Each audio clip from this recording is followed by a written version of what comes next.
Another matter we would like to put to rest is the camping gas here in Gibraltar. And again, on many forums, people are saying that there isn't a camping gas in Gibraltar, and that is not true.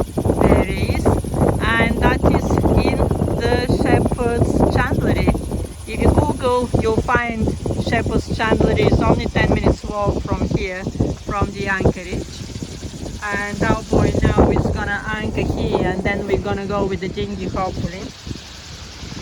Because this is the state of our outboard engine at the moment. What is it?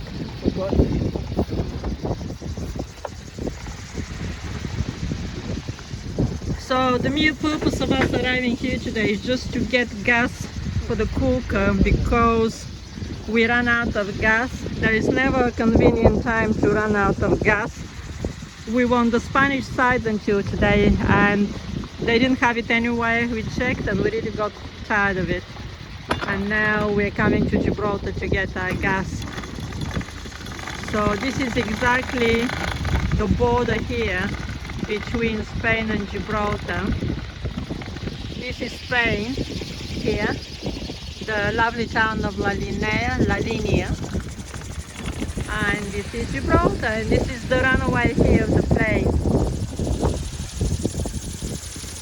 Easterly wind today, very awkward easterly wind. It doesn't feel easy at all. So we're gonna stay here for the day because we're heading east and we don't really want to struggle against the wind. After we get the gasolina in Spanish, we're just gonna stay on the boat